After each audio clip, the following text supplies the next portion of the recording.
Pagluluto nito ay hinihimay na lang diretso kasama na yung kaliskis. Pero dahil may mga kanayon din tayong medyo maselan para parehong mapagbigyan, ayos na siguro yan.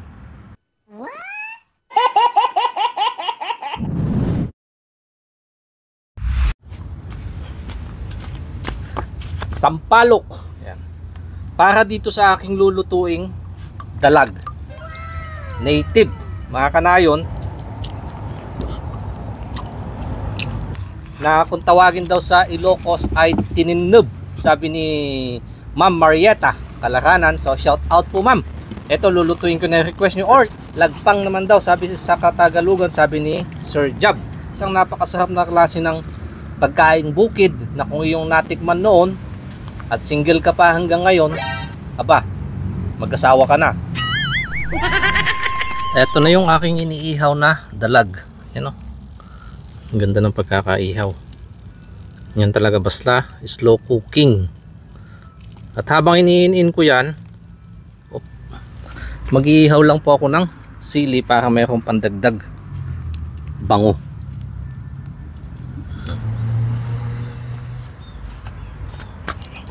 Yan o, ganda ng pagkakaihaw. Dapat ang paraan ng pagluluto nito ay hinihimay na lang diretso kasama na yung kaliskis. Pero dahil may mga kanayon din tayong medyo maselan para parehong mapagbigyan,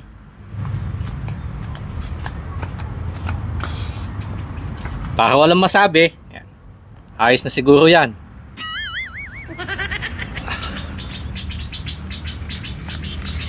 Okay.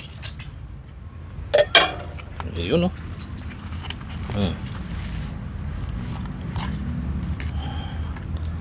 Luya at saka itong kamatis. Pipisatan lang ng ganyan. Okay. Maalala ko nga pala, nabanggit ko kanina, lagpang sa Tagalog, parang hindi yata sa Tagalog yun. Lagpang is Visayas yata, at saka parating Mindanao yung lagpang. Yan, paki-comment nga below mga kanayon. Hindi ko lang po sure kung anong tawag sa luto naman ito, gantong paraan ng pagluluto sa Tagalog. Ito yung sampalok or salamagi, bunga. Didikdikin ko lang, tama na siguro itong tatlo. Baka sobrang asim naman, ma-high blood ako. Yan. Okay, yun. Kaasim nito. Hindi ko nga lalagay lahat, baka na ako mabigla.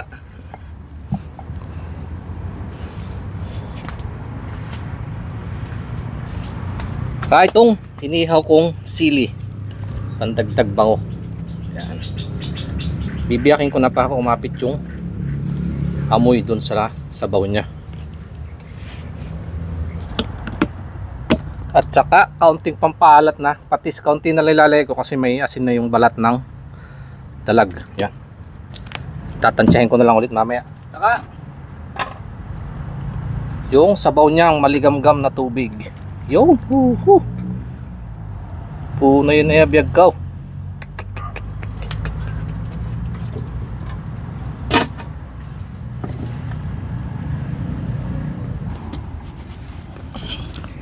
Tininub sa Ilocano or lagpang sa Visayas na inihaw na dalag.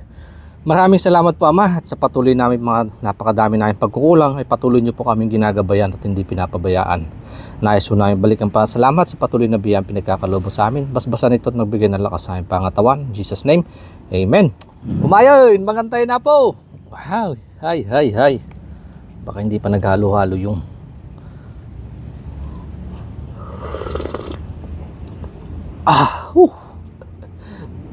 nagnanaman na yabiyag ko. Sakto-sakto yung asim saka yung alat. Halo na. Yan. Nakabala tayo ng mga langaw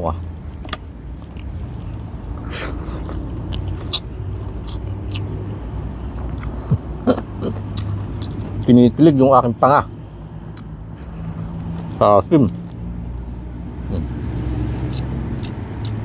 Dalawang araw na lagay sa tubig itong dalag na to, kaya hindi ko na tinanggalan ng bituka. Kasama na sa ulam yan.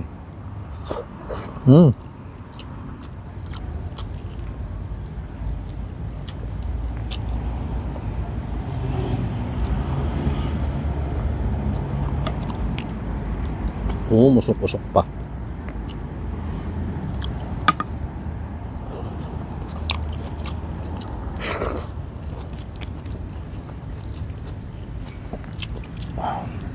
Ngayon ko na dito para lumamig-lamig ng konti.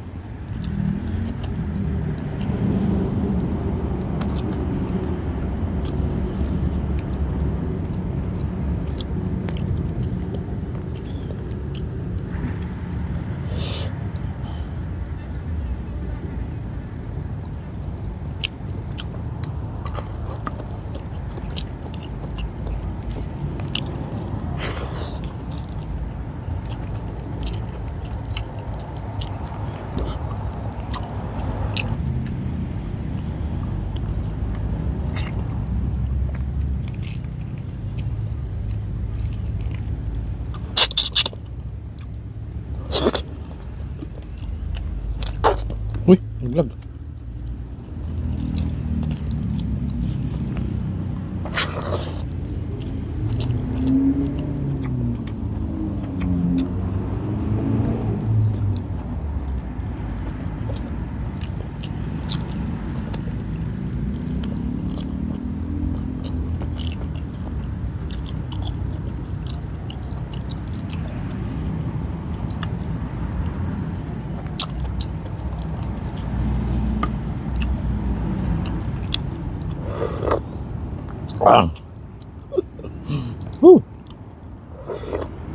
Panalo.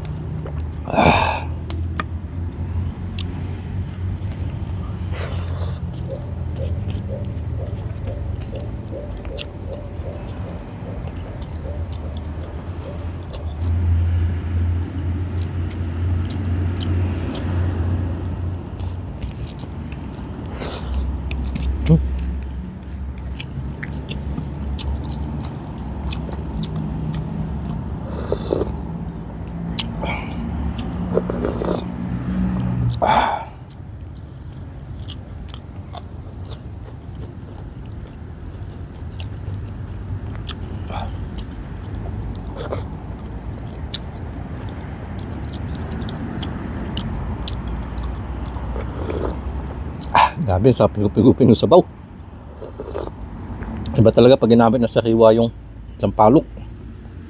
Kapit na kapit yung asim. Uy, usok.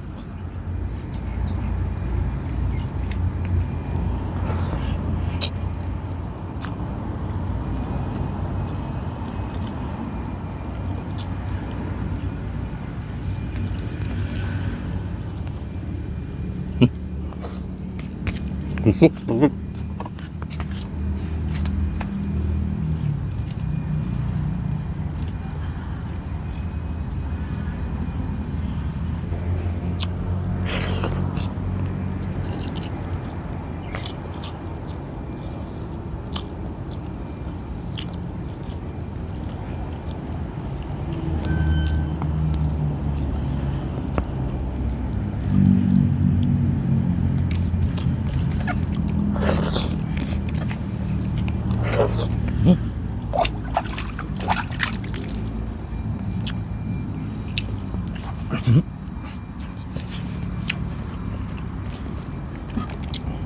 Ayos. Sopla naman.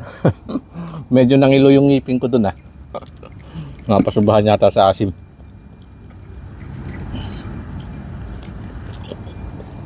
Yun lang po muna aking babahaging yung araw mga kanayon.